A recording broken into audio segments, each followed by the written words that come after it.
ओम ज्ञानतिमिरान्धस्य ज्ञानञ्जनशलाकया चक्षुरुन्मिलितं येन तस्मै श्रीगुरुवे नमः। श्रीचैतन्यमनोभीष्टं स्थापितं येन भूतले स्वयं रूपकदा मह्यं ददाति स्वपदान्तिकं। वन्देऽहं श्रीगुरुः श्रीयुतपदकमलं श्रीगुरून् वैष्णवाचं श्रीरूपं साग्रजातं सगण रघुनाथान्वितं तं सजीवं साद्वैतं सावधूतं परिजनसहितं कृष्णचैतन्यदेवं श्रीराधाकृष्णपादान् सगणललिता श्रीविशाखान्विताश्च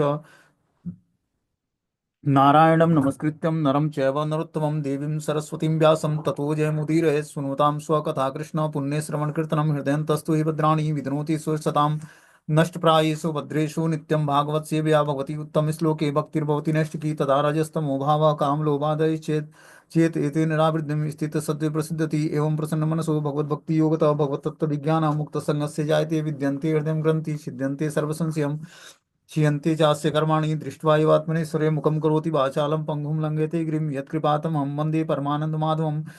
प्रह्लाद नारद पराशर पुण्डरीकं प्रह्लाद नारद पराशर पुण्डरीकं ओम हे कृष्ण करुणा सिंधु दीनबंधु जगतपतये गोपेश गोपिका कांत राधा कांत नमस्तुते तप्त कांचन गौरांगे श्री राधे वृंदावनेश्वरी वृषभानुसुते देवी प्रणमामि हरिप्रिये। वाञ्छाकल्पतरुवृक्ष कृपा सिन्धुभ्यो च पतितानां पावनेभ्यो वैष्णवेभ्यो नमो नमः। जय श्री कृष्ण चैतन्य प्रभु नित्यानंद श्री अद्वैत गदाधर श्रीवासादि श्री गौर भक्तवृंद। हरे कृष्णा कृष्ण कृष्णा हरे हरे, हरे राम राम राम हरे हरे।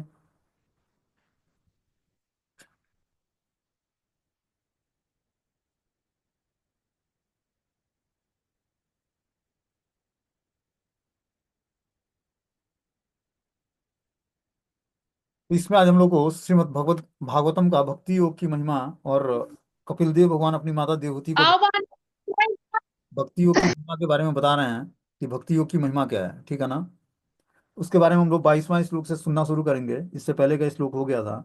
बोलते हैं मय्य नयन भावेन भक्ति कुर्वन्ति ये दृढ़ाम मत कृते तत्व कर्माणम तत्वा स्वजन बांधवा। ऐसे साधु अविचलित भाव से भगवान की कट्टर भक्ति करता है। भगवान के लिए वह इस संसार के अन्य समस्त बंधनों संबंधों यथा पारिवारिक संबंध तथा मैत्री का परित्याग कर देता है। इससे पहले हमने बताया था कि बोलते हैं कि साधु के लक्षण है कि वह सहनशील दयालु, समस्त जीवों के प्रति मैत्री भाव, उसका कोई शत्रु नहीं होता, वह शांत रहता है, वह शास्त्रों का पालन करता है, उसके सारे गुण अलौकिक होते हैं। क्या बोलते हैं साधु के लक्षण, कपिल देव भगवान बता रहे हैं कि जो साधु पुरुष होता है उसके क्या लक्षण होते हैं।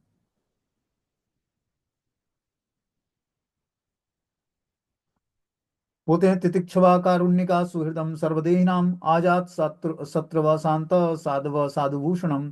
साधु के लक्षण है कि वह सहनशील दयालु और समस्त जीवों के प्रति मैत्री भाव रखता है, उसका कोई शत्रु नहीं होता, वह शांत रहता है, वह शास्त्रों का पालन करता है, उसके सारे गुण अलौकिक होते हैं। देखो साधु बनना है तो हमें इन गुणों को डेवलप करना पड़ेगा। क्या? तितिक्षवा कारुण्यका सुहृदम सर्वदेही नाम आजात शत्रव शांत साधव साधुभूषण। कि साधु के लक्षण है कि वह सहनशील दयालु समस्त जीवों के प्रति मैत्री भाव रखता है। साधु क्या होता है? सहनशील होता है, दयालु होता है स्वभाव से, समस्त जीवों के प्रति मैत्री भाव रखता है और उसका कोई शत्रु नहीं होता है, वह शांत रहता है, शास्त्रों का पालन करता है, उसके सारे गुण अलौकिक होते हैं। जो उसके अंदर गुण होते हैं वो दिव्य स्तर के होते हैं। जब हम भगवान की भक्ति करते हैं, भगवान का चिंतन करते हैं, तो भगवान के जो दिव्य गुण हैं वो भक्तों के अंतर्गत आने लगते हैं, ठीक है ना। जैसे वस्तु व्यक्ति स्थान का हम चिंतन करेंगे वैसे ही हमारे अंदर गुणों का डेवलपमेंट होगा। और जब हम भगवान का चिंतन करेंगे, भगवान के शुद्ध भक्तों का चिंतन करेंगे, तो उनके गुण जो हैं, दिव्य गुण जो है अपने अंदर आने लगेंगे। इसीलिए हमें अपने चिंतन को संभालना है। बोलते हैं कि जैसा कि ऊपर कहा गया है, साधु भगवान का भक्त होता है, अतः उसका मुख्य कार्य लोगों में भगवान की भक्ति जगाना है। साधु का मुख्य कार्य क्या होता है? लोगों की भगवान की भक्ति से जोड़ना। यदि उसकी यही उसकी दया है, वह जानता है कि भगवान की भक्ति के बिना मनुष्य जीवन चौपट हो जाता है। भक्त संसार भर में भ्रमण करके द्वार द्वार जाकर उपदेश देता है, कृष्ण भक्त बनो, अपनी पार्श्विक प्रवृत्ति को भी पूरी तरह पूरा करने में अपना जीवन नष्ट न करो। यह मानव जीवन आत्म साक्षात्कार या कृष्ण भक्ति के लिए मिला है, यही साधु के उपदेश है। तो साधु अपने उपदेशों के माध्यम से लोगों के अंदर कृष्ण भक्ति का जागरण करता है। पहले वो शुद्ध कृष्ण भक्ति करता है और दूसरे व्यक्ति को भी भगवान की भक्ति से जोड़ना चाहता है, क्योंकि उसको पता लग गया कि जीवन का मात्र एक उद्देश्य जो है भगवान की भक्ति करके अपने जीवन को सार्थक बनाना है। भक्त पूरे संसार में भ्रमण करके द्वार द्वार जाकर उपदेश देता है कि कृष्ण भक्त बनो, अपनी पार्श्विक प्रवृत्ति को ही पूरा करने में अपना जीवन नष्ट न करो। कि बस आहार निद्रा भय मैथुन में ही अपना जीवन संसार का नष्ट न करके क्या करो, कृष्ण भक्त बनो। तभी जाकर मानव जीवन में आत्म साक्षात्कार कर पाओगे और कृष्ण भक्ति के लिए तैयार हो पाओगे। ये साधु के उपदेश होते हैं। वो अपने को मोक्ष से संतुष्ट नहीं होता, वह सदैव दूसरे के विषय में सोचता रहता है, वह समस्त पतित आत्माओं के प्रति अत्यंत दयालु होता है। तो ऐसा साधु पुरुष जो साधु पुरुष के लक्षण धारण करता है उसके अंदर दयालुता होती है। दयालुता का उपयोग क्या करता है, वो पतित जीवों के कल्याण के लिए, कि पतित आत्माओं को उपदेश देता है कि वो भी धीरे धीरे भगवान की भक्ति से जुड़े। उसका एक गुण है कारुण्यकता, पतित आत्माओं के प्रति दया। उपदेश कार्य करते हुए उसे अनेक विरोधी तत्वों का सामना करना पड़ता है। अतः साधु या भगवत भक्तों को अत्यंत सहनशील या सहिष्णु होना चाहिए। जो साधु भक्त होते हैं उनको प्रचार करते समय बहुत सारी चीजें ऑब्जेक्शन आते हैं, बहुत सारे ऑप्टिकल्स आते हैं भगवान की भक्ति में प्रचार करते समय या भक्ति करते समय। तो उस समय भी वो क्या करते हैं, सहनशीलता बरतते हैं, सहिष्णु बने रहते हैं। कोई व्यक्ति उसके साथ दुर्व्यवहार कर सकता है क्योंकि बद्ध जीव भक्ति के दिव्य ज्ञान को प्राप्त करने के लिए राजी नहीं होता है। आप जब प्रचार करने के लिए निकलोगे तो कोई आसानी से इस भक्ति के ज्ञान को समझने के लिए तैयार नहीं होगा। उसके साथ बहुत ही घुलना मिलना पड़ता है, उसके स्तर पर उतर कर उसको समझाना पड़ता है, तब जाकर वो धीरे धीरे जो है हरे कृष्ण महामंत्र का जप करना शुरू करता है, या कथाओं का श्रवण करना शुरू करता है, या क्लास में आना शुरू करता है। इतना आसानी से कोई भक्ति को पहले तो उसको स्वीकृति होनी चाहिए। स्वीकृति के साथ साथ वो एक्सेप्ट करे कि हमें कृष्ण भक्ति करनी है, तब जाकर वो तैयार होगा, तब जाकर उसको जो है आदमी क्लास के लिए इनविटेशन दे सकता है, या नाम जप करने के लिए, या कथा कीर्तन में आने के लिए। वही बता रहे हैं यहाँ पर कि कोई व्यक्ति उसके साथ दुर्व्यवहार कर सकता है क्योंकि बद्ध जीव भक्ति के दिव्य ज्ञान को प्राप्त करने के लिए राजी नहीं होता है। वे इसे पसंद नहीं करते हैं, यही उसका रोग है। साधु को भक्ति की महत्ता का का प्रशंसा रहित कार्य करना होता है। कभी कभी भक्तों के ऊपर हिंसक प्रहार कर दिया जाता है। बोलते हैं कि कभी कभी जो प्रचारक होते हैं उनके ऊपर हिंसक प्रहार किया जाता है। जैसे हरदास ठाकुर को 22 जगह भरे बाजारों में बेत से पीटा गया, और भगवान चैतन्य के प्रमुख सहायक नित्यानंद पर जगाई और मधाई द्वारा हिंसक प्रहार किया गया। तो भी वे सहिष्णु बने रहे क्योंकि उनका उद्देश्य पतित आत्माओं का उद्धार करना था। साधुओं में सबसे बड़ा गुण यह है कि वह सहिष्णु होता है और पतितों के प्रति दयालु होता है। जिसको आप प्रचार करोगे, जिसके कल्याण के बारे में सोचोगे, वही आपको प्रताड़ित करेगा। तो वो हमें बर्दाश्त करना है और उसको उपदेश देना है। जैसे हरिदास ठाकुर को 22 बाजारों में पीटा गया, उसके बाद भी उन्होंने ये नहीं बोला कि जो हमें मार रहा है भगवान उसका उसका मतलब मंगल मत करना। उसके बाद भी वो उस सिपाहियों के लिए प्रेयर कर रहे थे जो उनको मार रहे थे, कि हे भगवान, ये इनके पास बुद्धि नहीं है कि ये कर क्या रहे हैं, लेकिन आप इनकी गलतियों को क्षमा कर देना। उसी तरह जब नित्यानंद प्रभु प्रचार करने के लिए बंगाल में जाते हैं तो जगाई और मधाई नामक दो ब्राह्मण जो हैं नशे में बुद्ध थे, वो शराब पिए हुए थे, और क्या करते हैं, मट्टी का घड़ा उठाकर और जो है नित्यानंद प्रभु के सर पर मार देते हैं, और उससे ब्लड निकलने लगता है। तो भगवान चैतन्य महाप्रभु प्रकट होते हैं वहां पर, उनको पता लगता है तो, और सुदर्शन उठाते हैं कि इस काज में गला काट दूंगा। लेकिन नित्यानंद प्रभु रोक देते हैं कि ये अवतार आपका असुरों का वध करने के लिए नहीं हुआ है, ये अवतार इन पर कृपा करके इनको भगवान के नाम से जोड़ने के लिए हुआ है। तो फिर जाकर भगवान ने, चैतन्य महाप्रभु ने जगाई और मधाई का उद्धार किया, उनको हरि नाम से जोड़ा और दीक्षा प्रदान किया।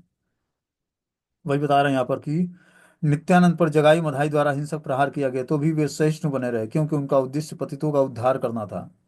साधु में सबसे बड़ा गुण यह होता है कि वह सहिष्णु होता है और पतितों के प्रति दयालु होता है, क्योंकि वह समस्त जीवों का शुभचिंतक होता है। वह न केवल मानव समाज का शुभचिंतक होता है अपितु पशु समाज का भी होता है।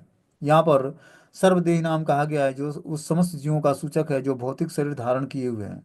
न केवल मनुष्यों को भौतिक शरीर मिला हुआ है अपितु अन्य जीवों को भी, कुत्ते बिल्लियों को भी भौतिक शरीर प्राप्त है।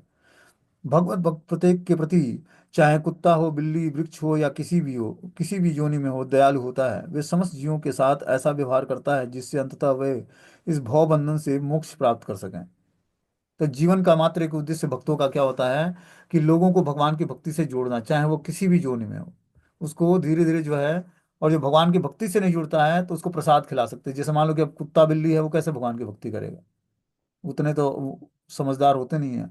तो उनको हम भगवत प्रसाद खिला सकते हैं। इस तरह से उस जोनी में रहते रहते उसका कल्याण हो जाएगा। बोलते हैं वह समस्त जीवों के साथ ऐसा व्यवहार करता है जिससे अंततः वह इस भवबंधन से मोक्ष प्राप्त कर सके।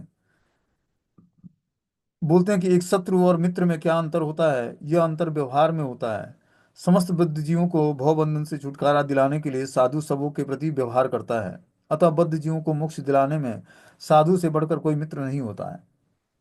तो साधु क्या करता है, अपनी उपदेश के माध्यम से लोगों के हृदय में भगवान की भक्ति का जागरण करता है, और बद्ध जीवों के भवबंधन से छुटकारा दिलाने का एक रास्ता तैयार करता है कि कैसे बद्ध जीवों का जो है उद्धार होगा इस भौतिक संसार से। साधु का अर्थ है कि वह जो शास्त्रों के नियमों का पालन करे और साथ ही भगवत भक्त भी हो।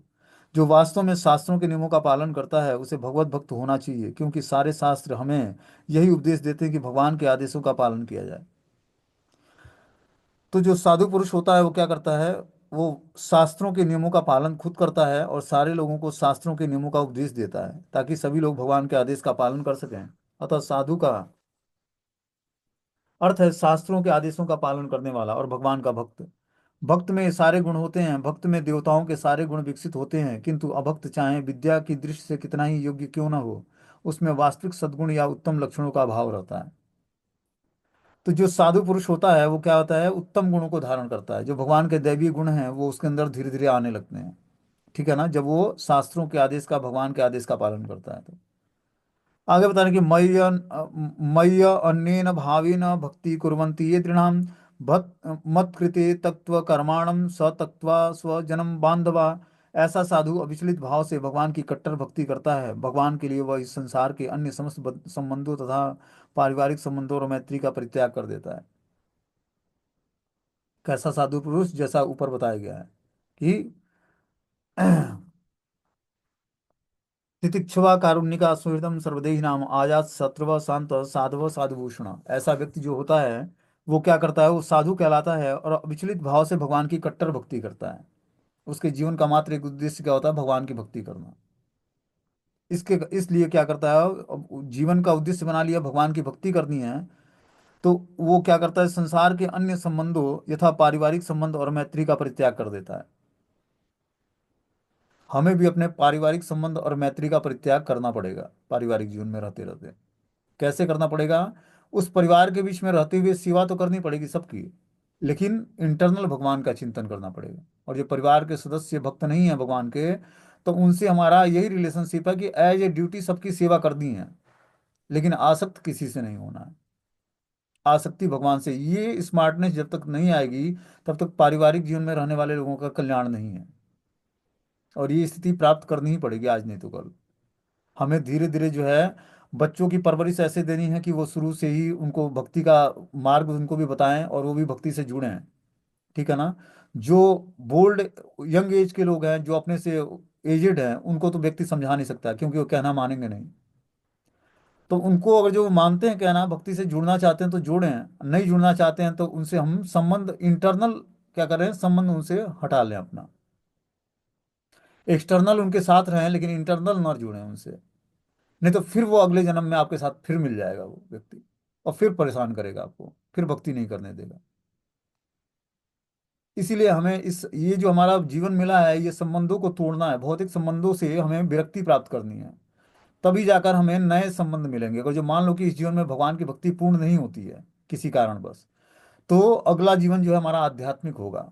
भगवान के भक्त लोग मिलेंगे, ऐसे परिवार में भगवान जन्म देते हैं जहाँ ब्राह्मण या वैष्णव परिवार होता है, उसमें जन्म देते हैं और शुरुआत से ही अपनी भक्ति प्रदान करते हैं। लेकिन हमें इस जीवन में बहुत ही ईमानदारी से उस संबंधों को तोड़ना होगा जिस संबंधों से हमें भक्ति करने का कोई चांस नहीं मिलता है या अवरोध उत्पन्न होता है। इंटरनल उससे कोई रिलेशनशिप नहीं होना है अपना। एक्सटर्नल अपने जब तक कर्म है दृढ़तापूर्वक उसकी सेवा करो और दृढ़तापूर्वक नाम जप करो। उसकी हर एक छोटी मोटी इच्छाओं का ख्याल रखो और दृढ़तापूर्वक उसकी सेवा करो, और साथ में भगवत नाम का जप करो तीव्रता से। तब जाकर अपने उस कर्मों से छुटकारा प्राप्त करो, क्योंकि जब तक व्यक्ति का कर्म है एक दूसरे के साथ तब तक वो जुड़ा रहेगा। आप चाह कर भी अपने कर्मों के परिणाम से भाग नहीं सकते हो। ठीक है ना। तो कर्मों का परिणाम हमें भोगना पड़ेगा। भोगने का उपाय क्या है, कि हम बहुत ही डीपली उसकी सेवा करें। जो व्यक्ति हमें भक्ति में अवरोध उत्पन्न करता है उसकी हर एक छोटी छोटी माइनर सेवाएं करते रहें, और साथ में तीव्रता से भगवान का भजन करें। तब जाकर हम उसके पाप कर्मों से, तब वो कुछ ही दिनों में देखेंगे कि वो व्यक्ति बहुत ही शांत हो जाएगा। या आपके रास्ते से हट जाएगा, वो अवरोध उत्पन्न नहीं करेगा। और ये बहुत ही प्रैक्टिकल एग्जाम्पल बता रहा हूँ आपको। और कोई दूसरा उपाय नहीं है। अपने कर्मों के परिणामों से छूटने का मात्र एक उपाय है कि उसकी दृढ़तापूर्वक सेवा और तीव्रता से भगवत भजन। दो ही उपाय करके व्यक्ति जो है अपने पाप कर्मों से छुटकारा प्राप्त कर सकता है, क्योंकि ये सब भक्ति में अवरोध हैं, जो हमारे पूर्व जीवन के संस्कार या कर्म हैं, जिसके कारण हमें ये परिवार मिला है। तो इसमें जो भक्ति के लिए फेवरेबल है वो तो चलो बात में समझ में आती है, लेकिन जो अनफेवरेबल व्यक्ति है उससे हमें छुटकारा प्राप्त करना ही पड़ेगा। और फेवरेबल व्यक्ति भी, और जो भक्त नहीं है, तो कोई हमारा रिलेशनशिप उससे होना नहीं चाहिए। बस एक्सटर्नल उसकी सेवा करनी है क्योंकि वो परिवार का सदस्य है, लेकिन इंटरनल भगवान का चिंतन होना चाहिए हमारा। तभी जाकर हम धीरे धीरे इस पाप कर्म से छूट पाएंगे। अब कहने का उद्देश्य है कि हमें वास्तविकता अब जीवन का पता हो जाना चाहिए कि हमें अब भगवान ही चाहिए। भगवान से ही हमें रिलेशनशिप डेवलप करना है। ठीक है ना। तो रिलेशनशिप डेवलप करने के लिए भगवान से यहाँ पर क्या हमने बताया कि वो कट्टर भक्ति करता है भगवान की। कट्टर भक्ति मतलब जैसे मान लो कि व्यक्ति जो है अपने धर्म का पालन करता है। हम लोग मुसलमानों में देखते हैं कि जो है बहुत ही कट्टरता से नियमों का पालन करते हैं। आज हम हिंदू समाज में क्या होता है कि माताएं जो हैं ड्रेस अलग अलग तरीके से पहनती हैं, लेकिन मुसलमानों में देखो आज भी वो जो अपना क्या मुंह ढक कर चलना और जो भी है वो नियमों का पालन वो आज भी करते हैं। बहुत ही कट्टर होते हैं मुसलमान, और 5 बार नमाज पढ़ना है, क्या क्या नियम होते हैं उनमें। और माताएं इस तरह से नहीं होती हैं जिस तरह से आज हिंदू समाज में अपने वहाँ देखा जाता है कि जो है ड्रेसिंग लोगों की चेंज होती जा रही है। पाश्चात्य देशों का ड्रेस जो है लोग धारण करते हैं, लेकिन आज भी मुसलमानों में देखो कि कोई ऐसे आपको नहीं मिलेगा जो नग्न अवस्था में हो। पूर्ण रूपेण उनका यहाँ तक कि फेस भी ढका, चेहरा भी ढका होता है। तो कट्टरता से उस नियमों का पालन करते हैं। उसी तरह जब हम भक्ति करते हैं तो भगवान की कट्टर भक्ति करनी पड़ेगी। कट्टर भक्ति मतलब संसार के अन्य संबंधों और पारिवारिक संबंध और मैत्री का परित्याग करना पड़ेगा। जितने भी हमारे पुराने दोस्त मित्र रिलेशनशिप हैं उसको हमें धीरे धीरे छोड़ना ही। तभी जाकर हमारा एडवांसमेंट होगा भक्ति में, उस तरह से होगा नहीं। क्योंकि देखो जिस वस्तु व्यक्ति स्थान का चिंतन करेंगे, या हम संबंध जागृत करने का प्रयास करेंगे, या उसके साथ इंटरटेनमेंट करेंगे, वैसे ही गुणों का हमारा डेवलपमेंट होगा। हम अपना टाइम भगवान के साथ वेस्ट करेंगे बस। और जो हमें भौतिक संसार में अच्छा लगता है, भौतिक लोगों से मजाक करना, हंसी मजाक करना, और जो भी चीज़ें हैं इंटरटेनिंग सब्जेक्ट जो भी लगता है, तो अभी हम भगवान की भक्ति हमारी शुरू नहीं हुई है। इस सब सारे रिलेशनशिप को छोड़ना पड़ेगा। और भक्तों के समाज में भी हमें पहचानना पड़ेगा कि कौन से भक्त का एसोसिएशन करना है। तब आपके अंदर दृढ़ता आएगी। जैसे दृढ़ भक्तों का संग करोगे वैसे ही दृढ़ता आपके अंदर आएगी। भक्ति करना आसान है कि चलो 16 माला जप करना है, 4 नियमों का पालन करना है। इसके अलावा परहेज जो करना है, प्रतिकूल से वर्जनम, वो बहुत इंपॉर्टेंट है। अनुकूल से संकल्पम तो धीरे धीरे हो जाएगा, लेकिन प्रतिकूल से जो वर्जनम है वो करना बहुत बहुत ही स्ट्रांगली हमें उस पर एक्शन लेना पड़ेगा। तभी जाकर जो है हम अपने समस्त पाप कर्मों से छुटकारा प्राप्त कर पाएंगे। ये समस्त जितने भी वस्तु व्यक्ति स्थान हमारे जीवन में आते हैं, मिलते हैं, टकरते हैं, हम बातचीत करते हैं, लोगों से रिलेशनशिप रखते हैं, ये सब पूर्व जीवन की हमारी की हुई खेती है। वही सब जो है इस समय प्रकट हो रहा है। अब इस जीवन में अगर जो हम रिलेशनशिप उनसे बनाए रखेंगे तो फिर वो हमें अगले जीवन में मिलेंगे फिर।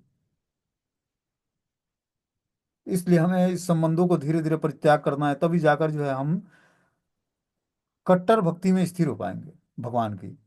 बोलते हैं कि सन्यासी को साधु भी कहा जाता है क्योंकि वो अपना घर, अपनी सुख सुविधाएं, अपनी मित्र, अपनी संबंधी और अपने मित्रों एवं परिवार के प्रति अपने कर्तव्य सब कुछ का त्याग कर देता है। वो पूर्ण पुरुषोत्तम भगवान के लिए सब कुछ त्याग देता है। सन्यासी सामान्यतः वैरागी जीवन बिताता है, किंतु उसकी विरक्ति तभी सफल होगी जब वो अपनी सारी शक्ति अत्यंत संयम के साथ भगवान की सेवा में लगा देता है। तो देखो यहाँ पर एग्जाम्पल उस सन्यासी की दी जा रही है जो व्यक्ति जो है पारिवारिक जीवन, मित्र मित्र और संबंधों का परित्याग करके सारी सुख सुख सुविधाओं का, घर का और मित्रों का परित्याग कर देता है। तो इसमें हमारे लिए लेसन्स क्या है, हम लोग जो पारिवारिक जीवन में हैं उनके लिए क्या करना है। तो उनके लिए ये लेसन्स है कि देखो पारिवारिक जीवन में रहते रहते हमने क्या बताया कि जो व्यक्ति वस्तु स्थान हमारे लिए फेवरेबल नहीं है उसका मन से परित्याग करना होगा। आप इंटरनल एक्सटर्नल परित्याग नहीं कर सकते हो, क्योंकि जब तक व्यक्ति का कर्म है आपसे जुड़ा रहेगा और आप भी उसके साथ जुड़े रहोगे। कर्म खत्म हुआ तो तुरंत व्यक्ति अलग अलग हो जाता है। ये मनुष्य जीवन तभी तक है जब तक हमारे कर्म है, कर्म समाप्त शरीर समाप्त हो जाएगा। और व्यक्ति को लगता है वो तो चले गए जी। वो चले नहीं गए, उनका कर्म समाप्त हो गया आपके साथ, अब वो दूसरे कर्म को भोगने के लिए अगले शरीर में चले गए। तो शोक किस बात का है? राजा चित्रकेतु जो थे, श्रीमद् भागवतम में हम लोग स्टोरी सुनेंगे उनका, ठीक है ना। तो चित्रकेतु का कोई पुत्र नहीं था, 1 करोड़ रानियां थी उनकी, 1 करोड़। एक दो रानियां नहीं, 1 करोड़ रानियां थी। और किसी से एक पुत्र प्राप्त नहीं हुआ। अंत में नारद मुनि और अंगिरा मुनि आते हैं उनके आश्रम में, उनके राज्य में। और राजा बहुत ही दुखी होता है कि इतने बड़े राज्य का मैं मालिक हूँ, और 1 करोड़ पत्नियां हैं हमारी, उसके बाद भी एक भी संतति नहीं है। तो बात करता है अंगिरा मुनि से। अंगिरा मुनि ने बोला कि देखो, मैं तुम्हें आशीर्वाद दूंगा, लेकिन जो पुत्र होगा, क्योंकि तुम्हारे भाग्य में पुत्र है नहीं, लेकिन तुम जिद कर रहे हो, तो मैं तुम्हें आशीर्वाद देता हूँ कि तुम्हें पुत्र प्राप्त होगा, लेकिन वो कुछ ही दिनों में उसका जो है वो शरीर छोड़ देगा। तो पुत्र प्राप्त करके भी तुम जो है हर्षित होगे, और कुछ दिन बाद ही शोकित हो जाओगे। लेकिन चित्रकेतु तैयार हो गए। चलो, कुछ से नहीं तो कुछ तो सही। तो अंगिरा ऋषि ने आशीर्वाद दिया, और जो है उनको एक पुत्र की प्राप्ति हुई।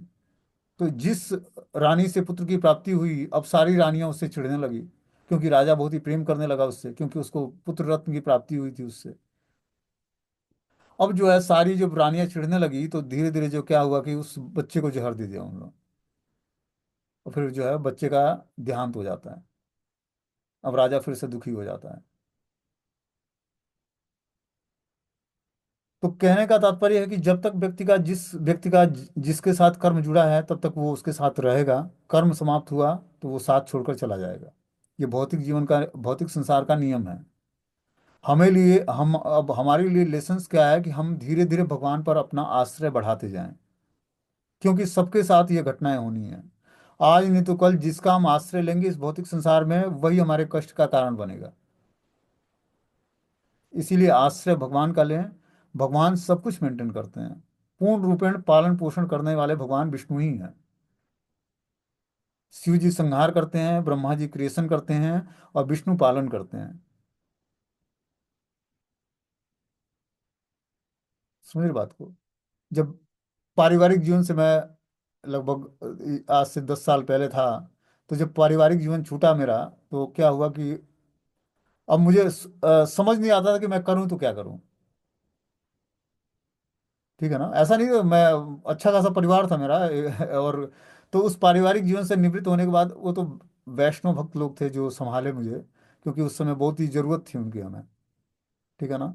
तो क्या होता है कि देखो, जब व्यक्ति पारिवारिक जीवन से विरक्त होता है, ठीक है ना, और ये सबके साथ घटनाएं होनी है, कुछ किसी के साथ पहले हो गई और किसी के साथ बाद में हो गई। ठीक है ना। तो वो घटनाएं सबके साथ होनी है, आज नहीं तो कल। तो उस जीवन को हमें संभालने के लिए पहले ही भगवान का आश्रय लेना पड़ेगा। अभी हमें सुनने को मिल रहा है, जब हम आश्रय गंभीरता से लेंगे, तो क्या होगा कि धीरे धीरे भगवान हमें संभालना शुरू करेंगे। और उसी का परिणाम है कि जो भक्तों ने टेक केयर किया हमारा उस समय, ठीक है ना, तो उससे मेरे अंदर धीरे धीरे बोल्डनेस आया, और फिर भगवान पर विश्वास बढ़ता गया कि वास्तव में कृष्ण भक्ति से सब कुछ हो सकता है। आदमी व्यक्ति अकेला भी जीवन गुजार सकता है। और उसी का परिणाम है कि जो है आज लगभग 10 सालों से मैं अकेले ही रहता हूँ। 2-4 साल उन्होंने अपने साथ रखा बेस में, लेकिन उसके बाद फिर मैं अकेले ही रहना शुरू किया। और उस समय भी अकेले ही रहता था, बस बेस में जाकर अपने शिव विग्रहों की सेवा करता था। तो क्या है कि सबके साथ आज नहीं तो कल जिसका भी हम आश्रय लेंगे, वो व्यक्ति छोड़ देगा हमें, क्योंकि उसका अपना अलग कर्म है और हमारा अपना अलग कर्म है। तो हमें इसको पहले ही समय रहते ही हमें इसको एक्सेप्ट कर लेना पड़ेगा, अपने कर्मों के परिणामों को भी, और अपने जो हम प्रारंभिक जो हमारे थे, उस कर्मों के जो परिणाम मिलने वाले हैं उसको भी समझ लें, और भगवान की कृपा को भी समझ लें। भगवान की कृपा को अगर जब हम समझ लेंगे, तो कर्मों के परिणाम से घबराएंगे नहीं, क्योंकि परिस्थितियां हर समय एक जैसे नहीं रहेगा। हमें लगता है कि आज धन है, परिवार के सदस्य सारे लोग हैं, ये हमेशा बना रहेगा, शरीर स्वस्थ है। धीरे धीरे जो है परिवार के सारे सदस्य भी छोड़ के जाएंगे, शरीर भी बूढ़ा होगा, रोग भी लगेगा इसमें, सब कुछ होगा समय के साथ साथ। तो हमें पहले ही इसका प्रिपरेशन कर लेना है। ये पूरा जीवन जो है, हमने क्या बताया था, मृत्यु की तैयारी है। और हमें लगता है कि हम अभी जीवन जी रहे हैं, फर्स्ट क्लास जीवन चल रहा है। इसमें हमें भगवत गीता से हमने क्या सीखा? Art of dying. Art of living तो कम सिखाती है, आर्ट ऑफ डाइंग सिखाती है भगवत गीता, कि जीवन के अंत में मरना कैसे है हमें। ठीक है ना? तो हमें पहले से प्रिपरेशन करना है मृत्यु की। मृत्यु एक भक्तों के लिए महोत्सव है, क्योंकि वो भौतिक संसार छोड़कर और भगवान के धाम जाते हैं। तो मृत्यु क्या है? महोत्सव है भक्तों के लिए। दूसरे व्यक्ति के लिए, भौतिकतावादी व्यक्ति के लिए शोक का कारण बनता है, लेकिन भक्तों के लिए क्या है? महोत्सव, उत्सव है वो। इसीलिए हम लोग तिरोभाव तिथि को और अच्छे तरीके से सेलिब्रेट करते हैं, कि उस दिन इस भौतिक संसार रूपी दलदल से व्यक्ति निकलकर और भगवान के धाम नित्य सेवा में चला गया। तो हमें क्या करना पड़ेगा? वही यहाँ पर बता रहे हैं कि सन्यासी को साधु कहा जाता है, क्योंकि वह घर, अपनी सुख सुविधाएं, अपनी मित्र, अपनी संबंधी, मित्रों एवं परिवार के प्रति अपने कर्तव्य सब कुछ त्याग कर देता है, और वह पूर्ण पुरुषोत्तम भगवान के लिए सब कुछ त्याग देता है। सन्यासी सामान्यतः वैरागी जीवन बिताता है, किंतु उसकी विरक्ति तभी सफल होती है जब वो अपनी सारी शक्ति अत्यंत संयम के साथ भगवान की सेवा में लगा देता है। तो देखो, सन्यासी केसरिया वस्त्र पहनने से, डंडा धारण करने से व्यक्ति सन्यासी नहीं होता है। गृहस्थ भी एक सन्यासी हो सकता है। वो कैसे हो सकता है? अपने हर एक आसक्तियों को भगवान की सेवा में लगा देनी है, तब जाकर हम नित्य सन्यासी कहलाएंगे। सन्यासी एक टाइटल, उपाधि है। ये क्या है कि इसका हम जब प्रैक्टिस करेंगे, वही व्यक्ति सन्यासी है। सन्यासी का मतलब है कि भौतिक विषयों से अनासक्त हो जाना और भगवान के प्रति आसक्त हो जाना। और ये स्थिति प्राप्त करके ही, इसमें आश्रम बाधित नहीं है कि आप पारिवारिक जीवन में हो तो आप मतलब उच्च कोटि के सन्यासी नहीं बन सकते, ऐसा नहीं है। आप पारिवारिक जीवन में रहते रहते अपनी आसक्तियों को त्याग करके, खत्म करके, और भगवान से आसक्ति बढ़ाकर एक अच्छी आध्यात्मिक जीवन को जी सकते हो। और क्या कर सकते हो? आसक्तियों, सन्यासी क्या करता है? उसका कोई मित्र नहीं होता है, सुख सुविधाओं को भोगता नहीं है। भगवान ने देखो जो फैसिलिटी दी है हमें पारिवारिक जीवन में, वो इसलिए दिया कि हमने इच्छाएं की है। बड़े घर की, बड़े गाड़ियों की, बड़े फोन की, परिवार के सदस्यों की, बैंक बैलेंस की, इस सब की इच्छाएं की हमने। भगवान ने सब कुछ सुविधाएं दी हैं, लेकिन जो सुविधाएं दी हैं उसको हमें भगवान की दिव्य सेवा में लगाकर और उससे आसक्ति नहीं पालनी है। चाहे हमारे पास बैंक बैलेंस हो, बड़ी गाड़ी हो, बड़ा मकान हो, या बहुत सारे परिवार के सदस्य लोग हैं, उनसे जब तक हमारी आसक्ति नहीं खत्म होगी, तब तक हम इस भौतिक संसार में भगवान की भक्ति करते हुए भी भगवान के धाम को जाने की इच्छा जागृत नहीं होगी। क्योंकि भोग की सुविधाओं के बीच में पड़ा हुआ व्यक्ति जो है, भगवान को याद तो करता है, लेकिन उस तक पहुंचने के लिए उसकी उसको जो आध्यात्मिक शक्ति चाहिए वो प्राप्त नहीं होती है। इसीलिए हमें क्या करना पड़ेगा? ये सारी जो भोग की सुविधाएं हमें भगवान के द्वारा प्रदान की गई हमारे कर्मों के हिसाब से, उस भोग की सुविधाओं का परित्याग करके, परित्याग करने का मतलब है उसको भक्तों और भगवान की सेवा में लगानी पड़ेगी। तभी जाकर हम धीरे धीरे पारिवारिक जीवन से निवृत्त हो पाएंगे। इतना आसानी से व्यक्ति जो है पारिवारिक जीवन के दलदल से निकल कर और भगवान की भक्ति को स्वीकार नहीं कर सकता है। वही देखो, अब देवहूति माता को इस सन्यासियों की जो अविचल कट्टर भक्ति है, इसके बारे में क्या बताने की जरूरत है? एक पारिवारिक जीवन में स्त्री हैं, उनको अपने पुत्र के संरक्षण में रहकर भक्ति करनी है, लेकिन उनको कपिल देव भगवान बता रहे हैं कि ऐसा साधु अविचलित भाव से भगवान की कट्टर भक्ति करता है, भगवान के लिए वह संसार के अन्य समस्त संबंधों या पारिवारिक संबंध और मैत्री का परित्याग कर देता है। अभी कुछ दिनों पहले ही देवहूति माता पारिवारिक जीवन में थी, जब तक भगवान कपिल देव प्रकट नहीं हुए थे। लेकिन कुछ ही दिनों बाद जब भगवान कपिल देव प्रकट हो जाते हैं और वो उनको उपदेश देने लगते हैं, तो क्या उपदेश देते हैं वो हम सबके सामने है। तो उनके पास भी टाइम नहीं था, और हम लोगों के पास भी टाइम नहीं है। ठीक है ना? तो हमें क्या करना पड़ेगा? वही बता रहे हैं यहाँ पर कि सन्यासी सामान्यतः वैरागी जीवन बिताता है, किंतु उसकी विरक्ति तभी सफल मानी जाएगी जो अपनी सारी शक्ति अत्यंत संयम के साथ भगवान की सेवा में लगा देगा। हमें जो भी भगवान के द्वारा जो शक्ति मिली है, शक्ति का मतलब एक शारीरिक शक्ति होता है और आध्यात्मिक शक्ति है। शारीरिक शक्ति में जो है शरीर की शक्ति है, और जो है पैसे की शक्ति है, परिवार के सदस्यों की शक्ति है। सारी शक्तियों को इकट्ठा करके भगवान की भक्ति में लगानी पड़ेगी। बोलते बोलते हैं, भक्ति कुर्वन्ति ये दृढ़ाम। जो व्यक्ति गंभीरता पूर्वक भगवान की सेवा में लगा रहता है, वो संन्यास आश्रम में रहता है, वो साधु कहलाता है। साधु वह है जिसने एकमात्र भगवान की सेवा के लिए समाज, परिवार, सामाजिक मानव सांसारिक मानवतावाद को तिलांजलि दे दी है। मनुष्य जैसे ही इस संसार में जन्म लेता है, उसे जनता के प्रति, देवों के प्रति, ऋषियों के प्रति, अपने माता पिता के प्रति, पूर्वजों और अन्य लोगों के प्रति अनेक प्रकार की जिम्मेदारियां घेर लेती हैं। जब वो परमेश्वर के निमित्त इन समस्त जिम्मेदारियों का त्याग देता है, तो उसे ऐसे परित्याग के लिए दंड नहीं मिलता है। किंतु यदि इंद्रिय तृप्ति के लिए कोई व्यक्ति ऐसे कर्तव्यों का परित्याग करता है, तो प्रकृति के नियमों के द्वारा उसे दंडित किया जाता है।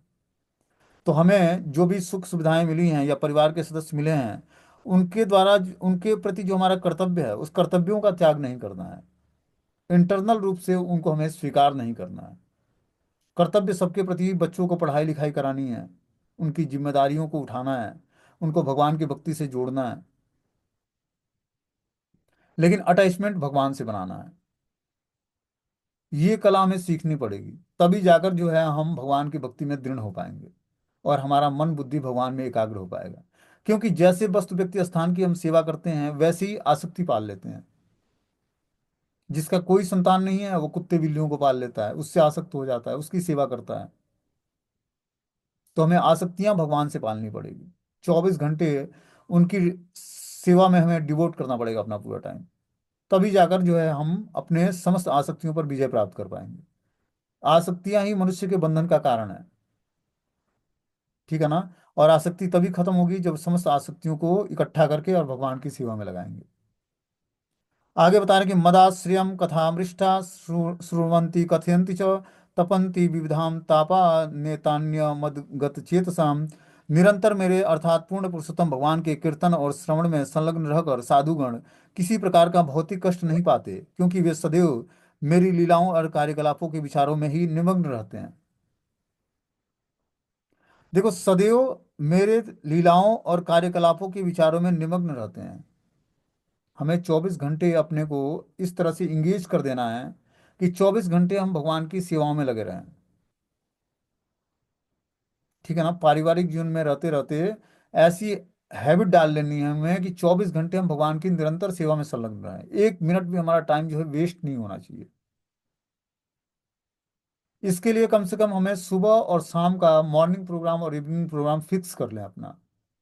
घर में शिव विग्रहों की सेवा करें, उनके सामने बैठ के नाम जप करना है, कीर्तन करना है, लीलाओं का पाठ करना है, कथाओं का श्रवण करना है, जो भी करना है। ठीक है ना। पारिवारिक जीवन में बहुत ही आवश्यक है कि घर में हम ठाकुर जी को विराजमान करें, उनकी दिव्य सेवा करें, दिव्य स्तर पर।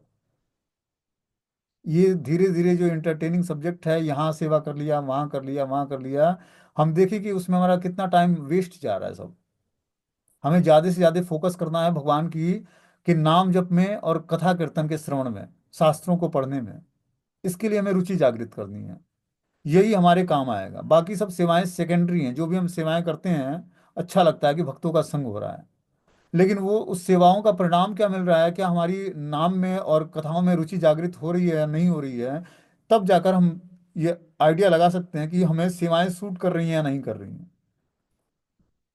और जो भगवान की कथा का श्रवण करने में और नाम जप करने में, शास्त्रों को पढ़ने में रुचि जागृत नहीं हो रही है, तो उस सेवाओं का क्या फायदा। सेवाओं का फायदा तभी है जब हम अच्छे तरीके से नाम जप कर लें, अच्छे तरीके से कथाओं का श्रवण कर लें, अच्छे तरीके से शास्त्रों को पढ़ के समझ लें और उसको अपने जीवन, प्रैक्टिकली जीवन में उतार लें। तभी सेवाओं का प्रॉफिट है। सेवा क्या है, सपोर्टेबल है। जो भी हम सेवा मंदिर में जाकर करते हैं या वैष्णव की सेवा करते हैं या भगवान की तदीय वस्तु की सेवा करते हैं, उसका मात्र एक उद्देश्य है कि नाम और शास्त्रों के प्रति, स्वाध्याय यज्ञ और संकीर्तन यज्ञ के प्रति हमारी रुचि कितनी जागृत हो रही है। सेवाओं का और कोई दूसरा उद्देश्य नहीं है। आप निरंतर अखंड भगवान का नाम संकीर्तन कर सकते हो, शास्त्रों को पढ़कर समझ सकते हो, इसका मतलब आपको अब और कोई सेवा करने की आवश्यकता ही नहीं है। हमने क्या बताया था उसमें, भजन रहस्य में, कि अगर जो कोई व्यक्ति चारों प्रहर अष्टयाम भगवान के नाम का कीर्तन करता है, अब उसके लिए और कोई अन्य कोई सेवा नहीं है। सुबह, दोपहर, शाम और अर्धरात्रि में नाम संकीर्तन अगर जो करता है व्यक्ति, तो उसके लिए अन्य कोई अब कोई दूसरी सेवा है ही नहीं है। समझ रहे बात को। तो नाम संकीर्तन करना ही जीवन का वास्तविक उद्देश्य है। जब हम भगवान भगवान के नाम का कीर्तन करते हैं और स्वाध्याय, स्वाध्याय मतलब भगवत गीता और भागवतम जैसे ग्रंथों को जब हम पढ़ते हैं, सुनते हैं, समझते हैं, तो उससे अंदर, हमारे अंदर क्या होता है, नॉलेज बढ़ता है, ज्ञान बढ़ता है। और दिव्य ज्ञान को सीख कर, समझ कर ही व्यक्ति जो है आध्यात्मिक जीवन में प्रोग्रेस कर सकता है, मन बुद्धि को एकाग्र कर सकता है। देखो, और जो हम लोग ये भगवत गीता या भागवतम के ज्ञान को नहीं सीखते, समझते, सुनते, तो कैसे हमें पता लगता कि आखिर वास्तविक बीमारी क्या है अपने अंदर, कि मन बुद्धि को एकाग्र करके और भगवान के श्री चरणों में लगाना कैसे है, अपने परिवार के सदस्यों से आसक्तियों को हटाना कैसे है, और भगवान के प्रति आसक्ति को बढ़ाना कैसे है। क्योंकि अटैचमेंट ही भौतिक संसार में व्यक्ति के बंधन का कारण है। जब तक हम भौतिक संसार में वस्तु, व्यक्ति, स्थान से आकर्षित होते रहेंगे और विषयों के प्रति आकर्षण बना रहेगा, तब तक भगवान के प्रति आकर्षण उत्पन्न नहीं होगा। वही यहाँ पर बता रहे हैं कि इस संसार में नाना प्रकार के क्लेश हैं, शारीरिक तथा मानसिक, अन्य जीवों द्वारा पहुंचाए जाने वाले प्राकृतिक उत्पादों से मिलने वाले, किंतु साधु ऐसे कष्टप्रद परिस्थितियों से विचलित नहीं होता है, क्योंकि उसका मन सदैव कृष्ण भावनामृत में भरा होता है। फलतः वह भगवान के कार्यकलापों के अतिरिक्त अन्य किसी की चर्चा नहीं करता है। महाराजा अम्बरीश भगवान की लीलाओं के वर्णन के अतिरिक्त कुछ भी नहीं बोलते थे।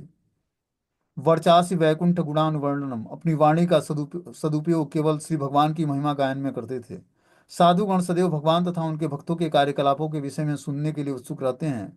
क्योंकि वे कृष्ण भक्ति में पूरित रहते हैं, अतः उन्हें भौतिक क्लेशों की विस्मृति हो जाती है। हम देखते हैं कि जो है मौसम में बहुत सारे चेंजेस आते हैं, अभी ठंड है, कुछ दिनों बाद गर्मी आ जाएगी। लेकिन जो साधु पुरुष होता है, भक्त होता है, उसके अंदर इस मौसम को लेकर कुछ शिकायत नहीं होती है कि मौसम ठंडा है तो मैं भगवान की भक्ति नहीं करूंगा, या जो है ज़्यादा गर्मी है तो माला नहीं करूंगा, या ज़्यादा ठंड है तो ऐसा नहीं कि भगवान की भक्ति ढीली पड़ जाएगी। ऐसा साधु पुरुष का लक्षण नहीं होता है।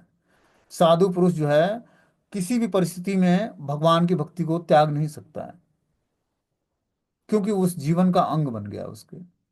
किसी भी परिस्थिति में भगवान के नाम का जप करना, भगवान के कथाओं का पाठ करना या श्रवण करना, ये किसी भी परिस्थिति में छोड़ना नहीं है।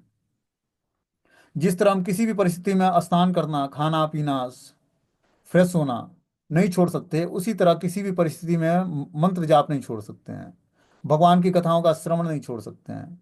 हर सिचुएशंस में अपने जीवन का इसको पार्ट बना लेना है, अंग बना लेना है। तभी जाकर हम जो है भगवान के धाम जाने के योग्य हो पाएंगे, तभी हमारी चेतना पवित्र हो पाएगी। बोलते हैं कि निरंतर मेरे अर्थात पूर्ण पुरुषोत्तम भगवान के कीर्तन और श्रवण में संलग्न रहकर भक्तगण किसी प्रकार की भौतिक कष्ट नहीं पाते हैं।